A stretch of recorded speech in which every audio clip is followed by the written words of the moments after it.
If you work in quality control at a candy factory, you know strict safety regulations come with the job. It's why you partner with Grainger. Grainger helps you find the high-quality and compliant products your business needs to inspect, detect, and help correct issues. And the sweetest part is, everyone gets a product that's as safe to eat as it is delicious. Call 1-800-GRAINGER, click Grainger.com, or just stop by. Grainger, for the ones who get it done. Welcome to Make It Rain with Adam Schein on VSiN, the sports betting network.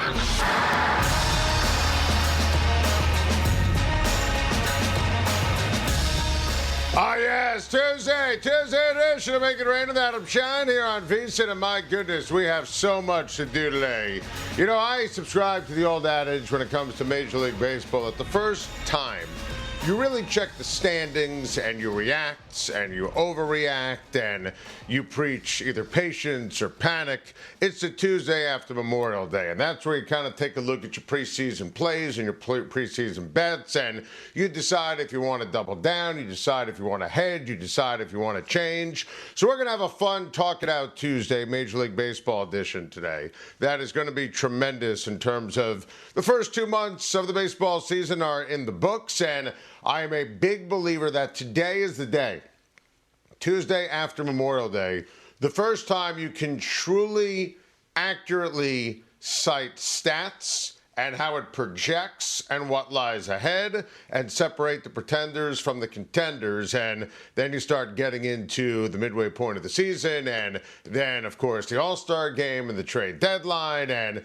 that's when things really start to get a ton of fun in Major League Baseball. We have some plays for Major League Baseball for tonight. Obviously, we'll get into all the hockey from yesterday, hockey for today, hockey big picture. Obviously, we are going to have Zach Cohen on the show, as we always do, VSiN.com betting analyst and megastar. We'll talk some hoops and get some tennis in with our guy, Zach Cohen. But first, we're going to start with all the basketball, and it was a wonderful long weekend, obviously, in the NBA. And how about what transpired last night with the Thunder? That was a high-octane, unbelievable, tremendous bucket-getting basketball game. And the Thunder survive. And look, this series is over. Like, we are calling it. After the Thunder beat the Minnesota Timberwolves 128-126, I feel very comfortable saying congrats to the Oklahoma City Thunder. And all you need to know, just in terms of history, in addition to the eyeball test and watching these teams play, the Oklahoma City Thunder have not had a 3-game losing streak all season.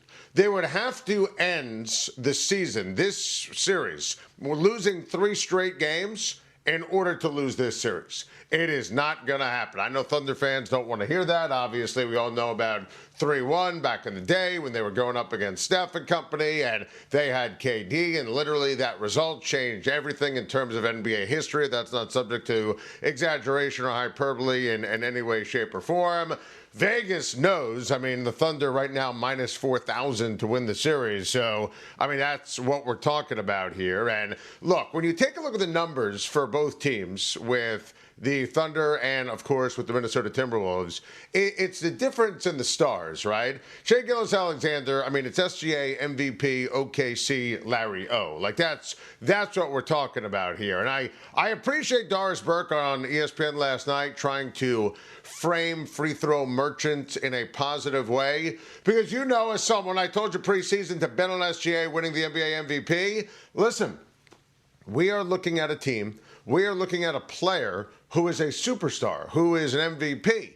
And when you pump in 40 points and have 9 rebounds and 10 assists, I don't give a damn how you do it. And when you have a mid-range jumper that is so silky smooth and so effective, and you get to the free throw line 14 times and hit 12, and your team wins by 2 points, that's being absolutely positively brilliant when you look at it. 49-10. You look at Jalen Williams, who was dreadful, remember, in that Denver Game 6. Since then, he's been outstanding. And I would make the case that for Williams, this was the single best performance of his entire career. 39 minutes of gold, 34.6 threes, unbelievable defense. I was ridiculously obsessed and impressed. Chet Holmgren, who's from Minnesota, in front of the hometown crowd, 21 points inside, outside, in transition, hitting bomb shots, 7 rebounds, phenomenal defense, blocking shots, altering shots.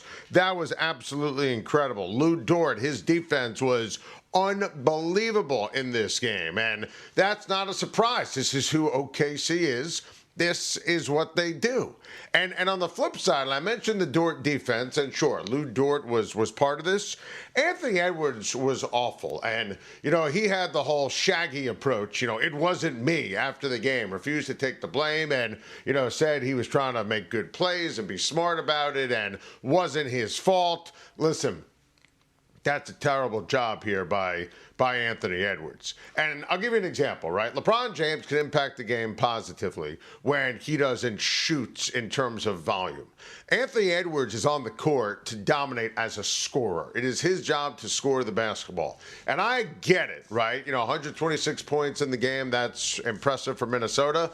But you didn't win. And the worst thing you could say about Anthony Edwards, he was nondescript, like he wasn't even there. 16 points, 5 of 13 shooting.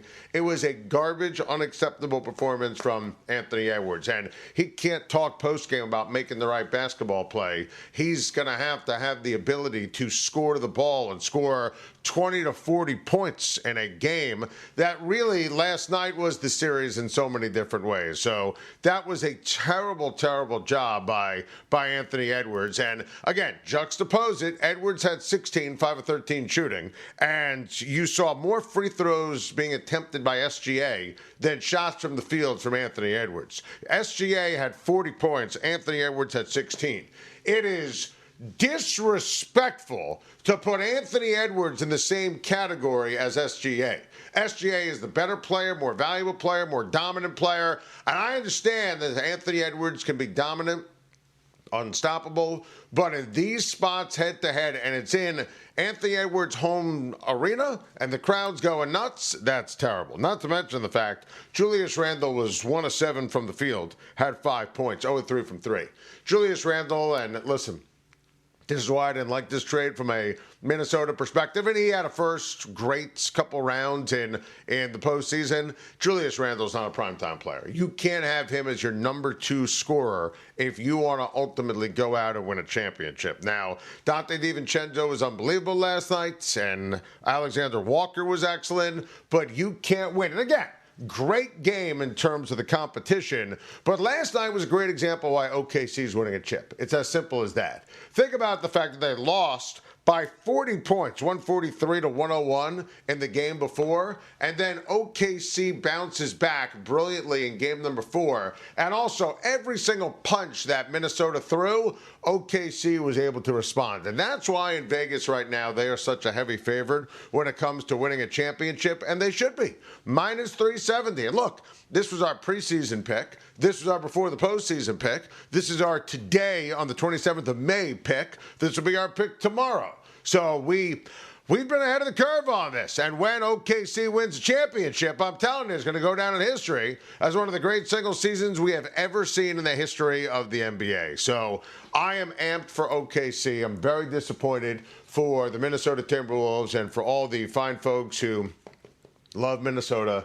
Anthony Edwards and Julius Randle absolutely let you down. And last night was another example why we were ahead of the curve with regards to everything that transpired for OKC. Well, as a Knicks fan, I am extra fired up today. And we've got a game 4 tonight, and I am so amped that my Knicks are on life support, down 20, and then down 16 midway through the third. Go New York, go New York, go. Third comeback where they were down 20 points in the postseason, and to have the ability to go out and win, my goodness. Karl Anthony Towns, 20 of his 24 in the fourth quarter. Jalen Brunson battled foul trouble, but he was excellent. Anunoby rock steady. Bridges rock steady. Love Tom Thibodeau going to Mitchell Robinson to start. Mitch was terrific. Josh Hart was able to corral that rebound on the Miles Turner missed three, 37 seconds left. I mean, Hart literally is all that, the epitome of heart and toughness. And he had 34 minutes of pure gold, 10 rebounds in the game. Deuce McBride was excellent. And listen, I was so pissed at Tom Thibodeau, rightly so, when he didn't play Karl Anthony Towns in that fourth quarter in game two. And it's not exaggeration to say that the Knicks season was on the brink. I mean, down 20 and then down 16 halfway through the third. As I mentioned, this game was over. The series was over until it wasn't. And this is the entire point here. The Knicks win tonight, and they will. Knicks win tonight behind my guy Jalen Brunson and Karl Anthony Towns. Knicks are officially back in those first two debacles and how it happened in Madison Square Garden.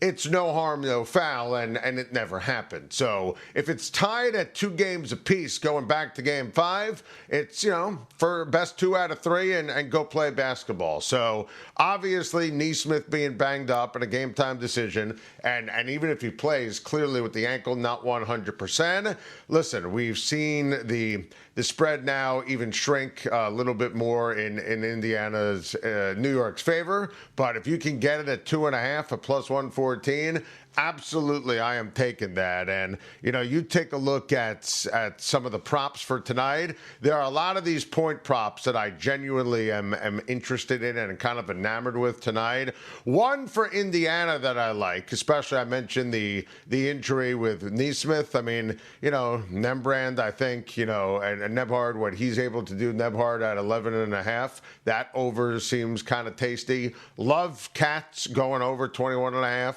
I like Brunson going over 29.5. And I think that you could see Pascal Siakam go over his projected total for 20.5 tonight. And I am so fired up. I mean, I think what Charles Barkley said pregame before game 3 was absolutely spot on. Even with the Knicks down 0-2, they had outplayed Indiana for the vast majority of this series. And I'm pumped, man. I feel like tonight, the effort from the jump, the crowd in Indiana's on edge, is a great Pacer team. I like the Knicks money line against the Pacers.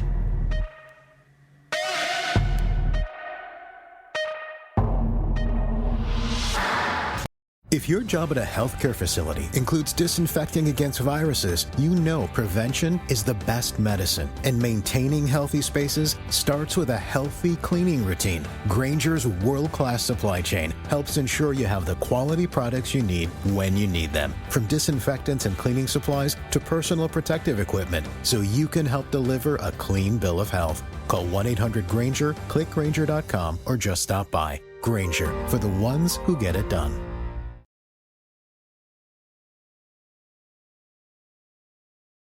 You're watching Make It Rain on VSiN, the sports betting network.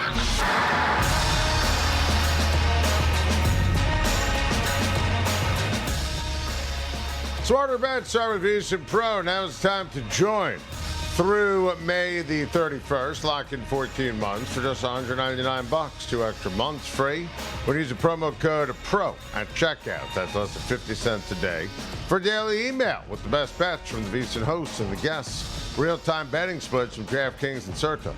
24/7 live video and replays on the VSiN Watch app. Plus full access to VSiN.com's analytics, trends, expert breakdowns. Plus, get a 2025-2026 NFL betting guide when it drops this summer. This limited time offer ends on May 31st, so please don't miss out. Go to VSiN.com/subscribe. Use the promo code PRO to sign up now. That's VSIN.com/subscribe. Welcome back, Make It Rain with Adam Schein. Time right now for Talk It Out Tuesday, MLB edition. And again, I am a big believer that today is the first day you really stare at the standings page. You look at the standings, you look at the odds, you look at the stats. The Tuesday after Memorial Day. That's an old adage. Memorial Day is the first day you kind of take that look. So we give it a day to absorb, and then we like to react to it and tell you where we were right in terms of some preseason predictions and props and bets and where we'd like to change and some injuries. And I think it's an important thing to do during the course of the Major League Baseball season after it's a marathon, not a sprint, but a 2-month sample size. I mean, we're ready to rock and roll here. And I would make this case to you. The single best story in baseball in the first couple of months of the season, the Detroit Tigers. The Detroit Tigers are 35-20. The Detroit Tigers are leading a shockingly great American League Central. The Detroit Tigers are absolutely awesome. I think Skubal is bar none the best pitcher in all of baseball, and that's complete game shutout where he's throwing 102 miles per hour on his final pitch. Complete game shutout. He gave up 2 hits. Dominant performance. There are only 22 balls in the game. Just incredible. A.J. Hinch has his team at 35-20. They are by far and away the odds-on favorite to ultimately win the division. Now, you remember before the season started, we said that the Tigers would make the playoffs, and last year, down the stretch of the season, which was a little random and came out of nowhere. That was on a fluke. We did pick up to win a series in the first round, and they did. I think the Tigers will absolutely find a way here to not only win the division. I said make the playoffs preseason. They're going to be even better than I thought. And I think, honestly, the Tigers to win the division, Tigers to win the pennant, Tigers to win the World Series. And that won't be my pick. We'll get into it in a second. But it's all at play here, and A.J. Hinch deserves a ton of credit for that. And look, I'm a big fan of what Detroit's doing. Skubal, as we mentioned, best pitcher in baseball, bar none. Take a look at the odds for the American League Cy Young. It is off the charts, and I do think Fried has been Cy Young worthy. I think Crochet, I think DeGrom have some upside here. But why would you ever bet against Tariq Skubal? I mean, you can't. You won't. I'm not going to let you.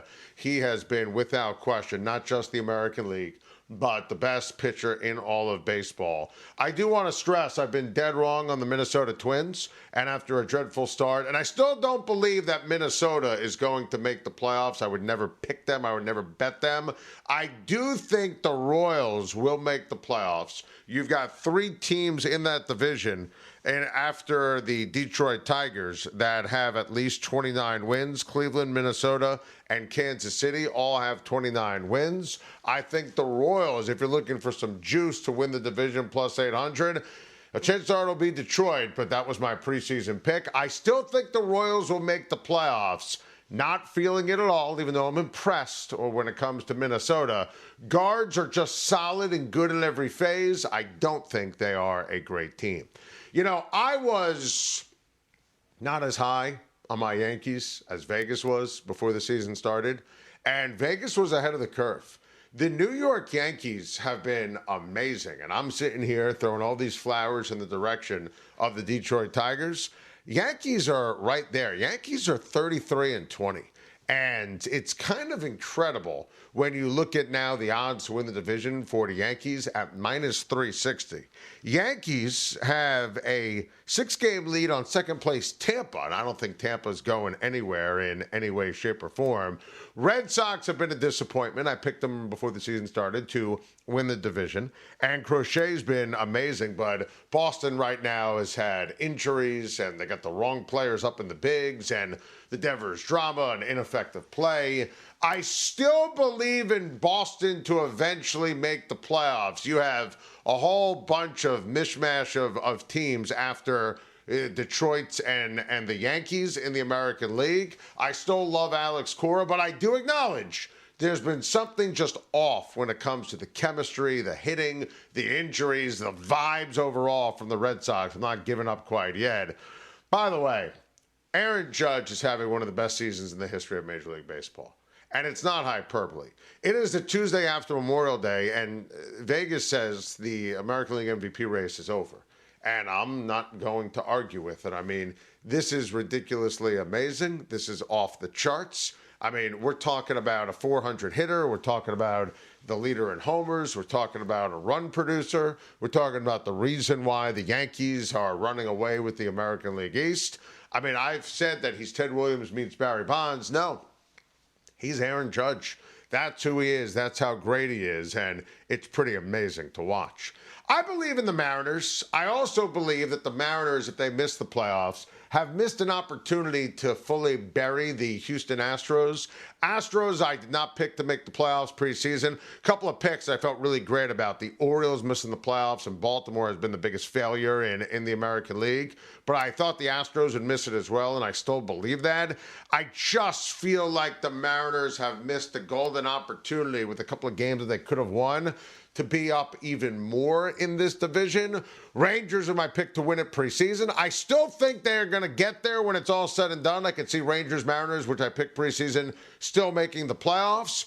Pitching for Texas, DeGrom, Evaldi has been sensational. Rangers' offense is a disgrace. I mean, it's atrocious. It's awful. It's unpredictable, and it was unfathomable just how terrible they've been. I have to believe with the guys on this roster in the back of the bubblegum card, they'll be able to score some runs, but my goodness, they have just been a total failure in every possible way. I had no expectations for Baltimore, so I think the Rangers have been the most disappointing team, bar none, in the American League first 2 months of the season.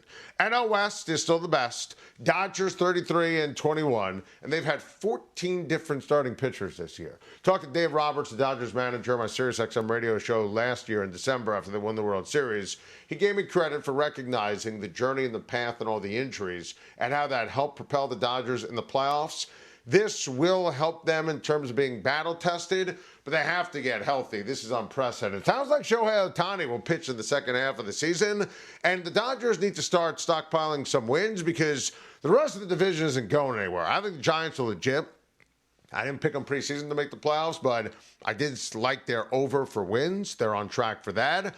Padres have come back down to earth a little bit, but I did love them before the season started. I do think they'll make the playoffs.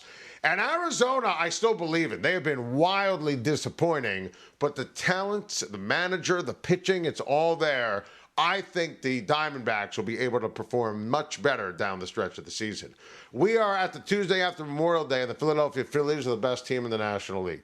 They deserve to be celebrated. They deserve to be appreciated. 9-1 in their last 10.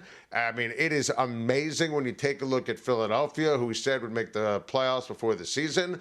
I think that picking them to win the division with plus money now is a great bet. You could also certainly get them to win the pennant at plus 500. If they end up getting the 1 seed in home field, that could certainly help Philadelphia, no question about it. Don't sleep on Atlanta here in the NL East. I mean, Acuna Jr. is back, hit a couple of bombs. That was awesome. And listen, Juan Soto has been a failure. He's hitting .233. And I told you preseason I did not like the Mets to make the playoffs. I stand by that take. Cubs are just on fire on offense. Most runs in baseball. Kyle Tucker, we said that it was going to be a signature move. He has been incredible. PCA, unbelievable. Cubbies should be able to hold on and win this division. I still think the Reds have another level to them. But I just think, and the Cubs should be able to get another pitcher by the deadline. Cardinals deserve a ton of credit for achievement and overachievement. I just don't take them seriously. Now, 2 months into the season, how about the World Series odds? Look, I'm going to stay with my Dodgers pick, and I'm not going to get off that in any possible way, and Vegas clearly agrees. I think that the two best bets on this board, though, are the Tigers at 11-1 and the Philadelphia Phillies at plus 850, because you're looking for a team that could beat the Dodgers in a series, and I think that Philadelphia and the Tigers certainly capable. Yankees would join that mix if they get another pitcher. Maybe it's Hill when he comes back to complement Max Fried in that rotation.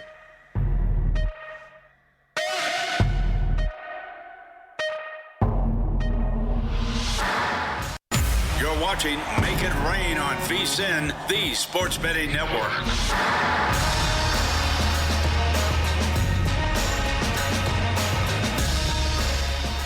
Hey, VSiN fans, how would you like to play the Circa Survivor or the Circa Million Cat Test for free this season?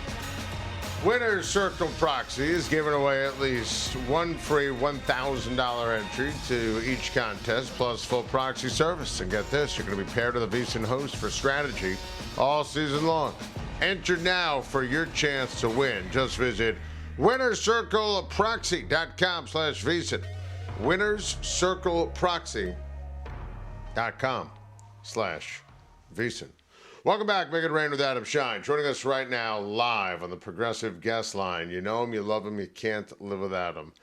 Our guy, the Z-Train, Zach Cohen, VSiN.com writer, betting analyst, all-around wonderful human being. Zach, how are you? I'm good. I know you said that they love me. They might hate me. I've had a bad 2 days at the French Open, but I'll get back on track. Well, we'll get into the French Open in a second because we like to play along with you, Zach, so you might owe me a couple dollars. But I know that you were all in on your Minnesota Timberwolves, and you were so close. And by the way, I mean, I know it's not over till it's over, and Yogi once said it. It's over. The Thunder have not had a 3-game losing streak all year long. You can't even bet on this series anymore, big picture in terms of the future. So I want to give you the floor first and foremost. I thought Anthony Edwards was awful. I mean, he's there to be a bucket getter, not make the quote-unquote right basketball play. This is not LeBron James in terms of style of play. Julius Randle was atrocious. He was a double agent last night. SGA MVP, I think he is sensational. Williams, amazing. Holmgren, the same. What did you see last night specifically for your Timberwolves? I mean, I think that Williams and Holmgren were the stories of the game because obviously you could expect SGA to go out and score 30-plus. He had 40 last night, but you need those guys to be true number 2s and number 3s in order to win the championship. And, there's been a lot of question marks for both of them all throughout the playoffs. Last night, they both stepped up and answered the bell in a big way. Williams, was great on defense, but also was hitting a lot of big shots. I know he took a lot of open threes, but he was making them, hit some really tough mid-range shots, and Holmgren put an absolute lid on the rim for the Thunder. It was just fantastic defensively, hit some big threes, had a few big dunks in the game. I now feel like there's really nothing that's going to stop OKC from winning a title. And for Minnesota, I mean, you just dug yourself a little bit too big of a hole. I think that they both, they played really good games from games 2 to game 4. You look at like expected points per shot versus actual points per shot. All 3 games were very close, much closer than the final score indicated in game 2 at least. So they played a good series. They turned the ball over way too much. The rebounding was a huge issue, but I agree with you. The series is over. Yeah, series is over, and I originally said 7. I have a lot of respect for Minnesota, but I've picked OKC at every single point. Now, do you think we'll get extra games, or do you think OKC at this stage wraps his puppy up in game number 5? I like the 9 with the Timberwolves in game 5, but I do think the Thunder are going to find a way to win a close one. I do think it's going to be tightly contested. Like I said, some of the advanced numbers tell a pretty good story for Minnesota from games 2 to 4. They're going to turn the ball over at some point and get in their own way. That's what they've been doing all throughout the series. They're careless with the basketball, and that is really what did them in game 4. I know there was some big shot making from the Thunder. I know that Edwards and Randle were both terrible, but the game got away in a few different quick spurts where Minnesota was just throwing the ball over the floor and letting Oklahoma City, open the game up to 9 or 10 points. Do you see any way the OKC dream gets derailed here? I mean, whether it's New York, Indiana, and I know that they just lost by 40 points in game number 3, but you know me, Zach. I've been saying this team was going to win a championship literally since we did our NBA preview show. I've taken the cheese on this team all year. Do you see the Thunder getting derailed in any way, shape, or form? No, I don't think they're going to sweep either team that comes out of the East, but I don't see either team that comes out of the East winning this series. I think the Timberwolves are the second best team remaining in the playoffs, and there were, look-ahead lines available at DraftKings where Minnesota would have been a favorite against both New York and Indiana. So this is just saying a lot about what this Thunder team really is. Like I said, this has been a really big growing up series for Williams and Holmgren, and Game 7 against the Nuggets was the same thing. I no longer really have the doubts about those two guys that I had early in the postseason. So I would like their chances against either one of those teams, whether it's the Knicks where, I think the defense would just suffocate New York and they'd be able to guard Brunson in a way that other teams can't. or Indiana, where I just don't think Indiana would be able to guard Oklahoma City. So I think they're going to come through in the finals. Just a matter of it's 5 or 6 games. All right, let's get into the Knicks and let's get into the Pacers. And you want to talk about live in-game betting and just the zaniness. I mean, game 1 was historic in what transpired. And, game 3, I told my son, who's 10, you can go to bed and the season's over. He didn't. We tweeted out a picture. And he also said with that run at the end of the second quarter, goes, Dad, we're going to win this game. I said, okay, if you believe that. But, I didn't think there was a chance it was going to happen. Our friend Mitch Moss was tweeting up a storm on game 1, game 3 in terms of the in-game odds. It's kind of crazy, Zach. The Knicks found a way to do it again. And what's up is down, left is right. Trying to handicap and preview and even in-game get a feel for this series is kind of crazy in every possible way. Before we look ahead to tonight's, what the hell did you see from a betting and a basketball perspective in game 3? I thought the Pacers just kind of froze up with the big lead and this expected to be able to kind of sleepwalk their way to a 3-0 series lead. And I think, the Knicks had a lot of guys in foul trouble, Brunson being one of them. And I bet you they just thought that the Knicks would roll over, kind of like the Celtics did in games 1 and 2 of that last series. But the Knicks never quit. They are always going to fight back and try to win a game. And I do think that, Brunson being on the bench allowed Tibbs to kind of focus on some defensive-minded lineups, and that did end up kind of throwing the Pacers off to me. I thought Indiana was sloppy with the basketball in the second half. I don't think that they played with the type of purpose that we usually see out of a Rick Carlisle offense. Guys weren't just as direct in finding ways to attack the basket or get their shots off. There was a little more, hesitation. And Towns was just heroic in the way that he was making shots in the fourth quarter. He was unguardable going to the basket. He was knocking down step-back threes. He saved their season. I just do think that the Pacers are going to get back into the win column in game 4.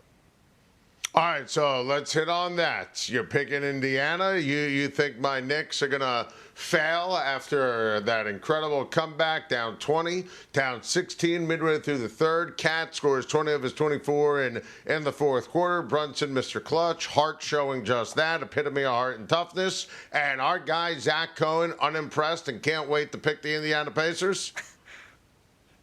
It's just this Pacers team is really weird with game 3s. They got, blown out against the Bucks, blown out against the Cavs in situations that were very similar to that last game. I think that they're maybe a little bit immature in a way that they don't think that they need to play as hard as they should for 48 minutes. And I think that they let the Knicks back into it in the final 12. But, Rick Carlisle has historically been very good in game 4. I do think that there's something to Brunson and Towns being back out there with a fresh, 0 fouls in the game, almost hurting the Knicks because it gives you the 2 players that the Pacers are going to be able to attack on the offensive end. This isn't like a hot take where I don't think you could win with either guy or the Knicks are better off without him, but I do think that there was something to, having to play defensive-minded guards instead of Brunson and just kind of scratching and clawing their way back into the game with him on the bench. Now that it's going to be full strength, both these teams back out there with 0 fouls, I think that we're going to see Indiana successfully scoring against the Knicks in the way that they were to start that game. Any player props for tonight? I think Cat's going to have another great game. I could see Brunson hitting his over. We talked about Siakam earlier in the show. Any player props for tonight? The one I really like is up at VSiN.com. Dan Karpuch put it up. It's Ben Shepherd over 2.5 points. I think that we have seen him. Ben Shepherd, yes. That's not my play. I'm just telling it. He has been playing more minutes throughout this series. I think he's going to flirt with 15 to 20 minutes in this series again. And if he does, there's a really good shot he gets, an open quarter 3 at some point, and you just has to knock down one of them in order to go over 2.5. All right, how about the French Open, Z-Train? Let's get it in terms of some plays, because you owe me some money for the last couple of days, but there's no one I roll with more than my guy, the Z-Train, especially basketball and tennis. So what are we looking at for the French Open? Let's stay hot, Z-Train. Let's go. Yeah, the one thing I'll say is I hope people have been following over the last 3 or 4 weeks and not just the last 2 days, because I'm up like 30 units over the last 4 weeks. But I will say Francis Tiafoe to beat Pablo Carreño Busta is one that I really like tomorrow. Carreño Busta is known as a better clay court player than Tiafoe, but he has battled injuries over the last 3 or 4 years. Has had a lot of trouble just finding his form lately. Tiafoe should have a huge edge in terms of athleticism, but also just big match experience. This is a guy that wins big matches at majors a lot, and I know that he has not done it at Roland Garros, but I do think he's going to handle Carreño Busta. And then another one I like early tomorrow morning is Victoria Mboko to beat Eva Lease. I'll have that up on the website in about an hour and a half, but it's a player that I just think is just really rising and becoming a superstar in a strong matchup on the clay. I think she's going to win as a small money line favorite. Z-Train, you're the best, my friend. Great stuff as always. Thank you.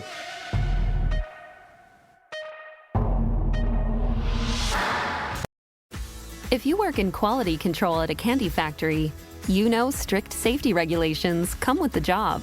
It's why you partner with Grainger. Grainger helps you find the high quality and compliant products your business needs to inspect, detect, and help correct issues. And the sweetest part is, everyone gets a product that's as safe to eat as it is delicious. Call 1-800-GRAINGER, click Grainger.com, or just stop by. Grainger, for the ones who get it done.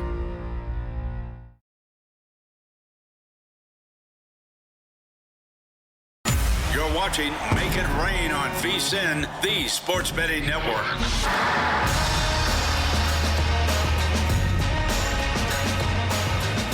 The NBA playoffs are heating up, and our partner, ProfitX, is offering the best odds all playoffs long. ProfitX, a peer-to-peer sports exchange. Available in 40-plus states, you'll be able to make your sports picks against other groups of fans rather than against sportsbook. Exchanges guarantee you the best odds on average by 10 to 20%. You can even request your own odds. Download ProfitX today with the code VSiN. Earn up to $200 in profit cash over your first month. That's ProfitX. Welcome back. Make it rain with Adam Schein. Time right now for our news, notes, nuggets, and nightly plays. And we have a story of the Hurricane, as the Hurricane shut out the Panthers to force a game number 5. And first time Carolina won an Eastern Conference Finals game in 19 years. So are we going to overreact to this result? Absolutely, positively not. Did we say Florida in 5 before the series started? We absolutely, positively did. Is Florida in 5 going to hit? Without question. Honestly, I speak for America. I speak for Canada. I can't wait for this series to be over. Hurricanes got lucky. Congrats. They're able to win a game.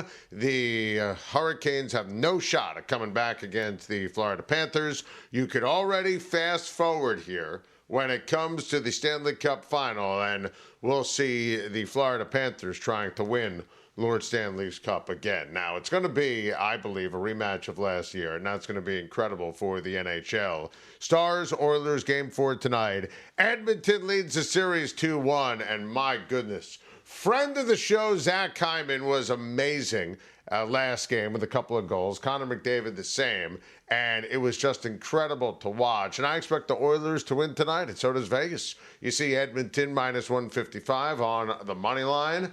If I was feeling plucky, I would even take Edmonton on the puck line. I think that you'll see Stu Skinner pitch a perfect game. Gobs of talent to those two aforementioned studs, with McDavid best player on the planet, with Hyman, with Draisaitl. They'll all come to play. They know what's at stake, and I expect the Edmonton Oilers. And we originally said 6, and I'll stay with it for consistency, and because I do think Dallas is a strong team, obviously, but you see how the odds have shifted. It's Edmonton series winner now, minus 330. That's what we anticipate here for Edmonton taking care of business. I will say and stress, when you look at the Stanley Cup odds, Edmonton to win the entire thing at plus 145, I would get it now. That's where I'm at and where I've been at. You know, on our Stanley Cup hockey preview show before the season started, we said Edmonton was going to win a cup this year, finally, for Connor McDavid, and we will stay with that pick and that prediction. How about the WNBA? And this is bad news for the league, and bad news for people like me who had Caitlin Clark as the MVP before the season started. Caitlin Clark is out at least 2 weeks with a strained quad. This is a big deal when it comes to the MVP and the MVP odds. And Clark was the favorite, not anymore. Collier is now the favorite at minus 180. And Caitlin Clark was tremendous, leading the WNBA, albeit short sample, but 9 assists per game. Doing an excellent job scoring the basketball as well.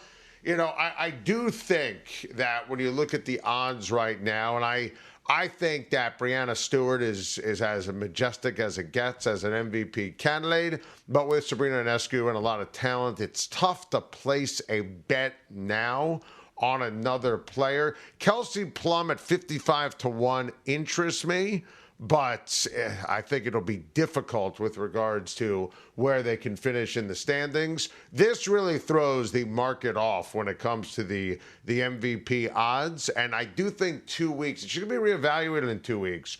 That's significant here, because you don't want to bet on Collier at minus 180.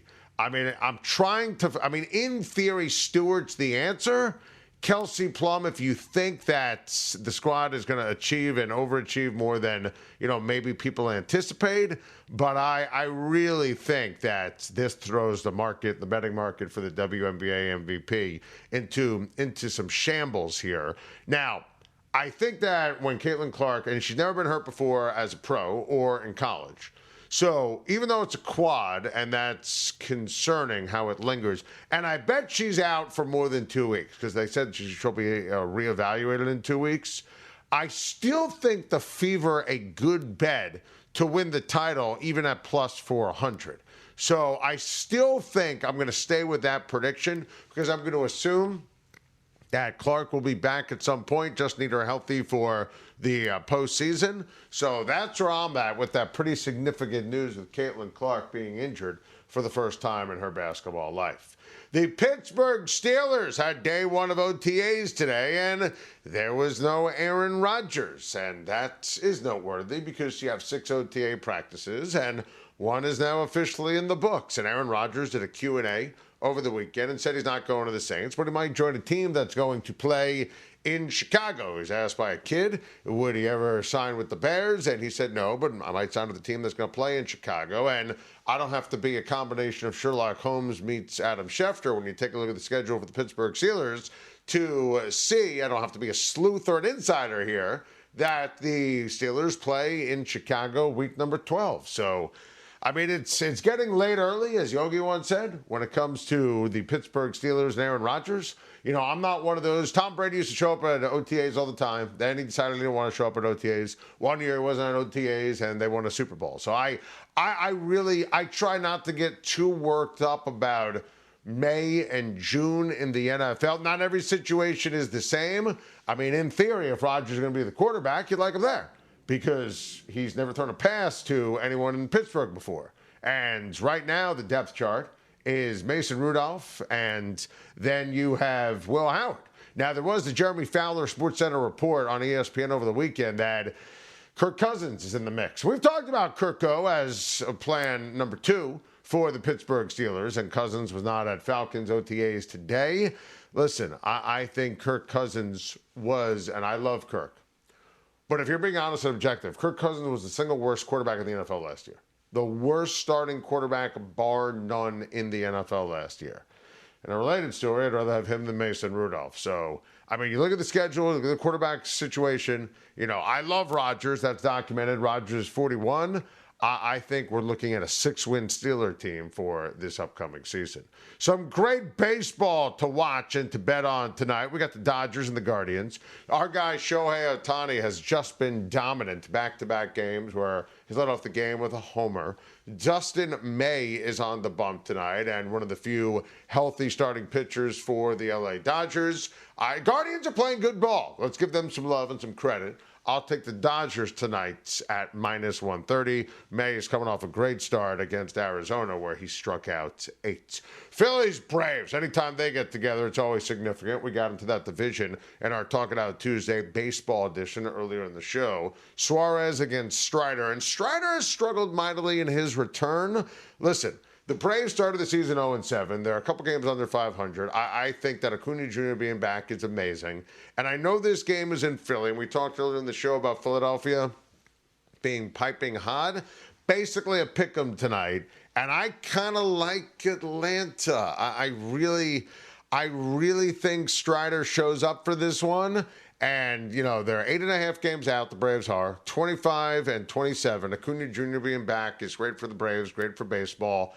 I could see I'm not going to touch this one, but I do think that Strider will come up better than maybe you anticipate as a big game pitcher. I know he's coming back off that major injury. I can't wait for this one. National TV on TBS tonight. And we have the Giants and the Tigers tonight. Logan Webb against Captain Jack. And we just got done telling you all those great things about the Tigers, how much we love them. Best story in baseball.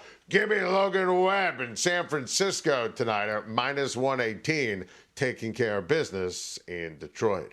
Best Bets brought to you by G-Bank, introducing the $500 trifecta from G-Bank. First bet and VSiN. All you need is you got to open a G-Bank Visa signature credit card. First 90 days, deposit and play through $1,000. Add first bet to trigger the $500 trifecta. You're going to receive $200 in cashback rewards on your G-Bank Visa signature credit card. First bet is going to give you $100 in deposit match. VSiN completes the trifecta with a free Visa Pro subscription through August the 31st, $200 value, $500 trifecta from G-Bank, First Bet, and VSiN. VSiN.com/G-Bank, VSiN.com/G-Bank. One-time promotion limited to customers opening a new account in response to this offer. Not going to apply to requests to convert existing accounts. Apply today. Terms and conditions absolutely apply. We're rolling with my Knicks. Go New York, go New York, go. Knicks money line +114. Karl Anthony Towns over 21.5. Tips. You better play them. -115. Mitch and Paulie coming up next. Absolutely cannot wait. Then it's VSiN Prime Time with Matty Humans, Timmy Murray. Then Joe Serralo cashing out all night long. Thanks to the incredible guys in the big control room. Our great producer, Michael Cohen. We'll talk to you mañana. Make it rain with Adam Schein.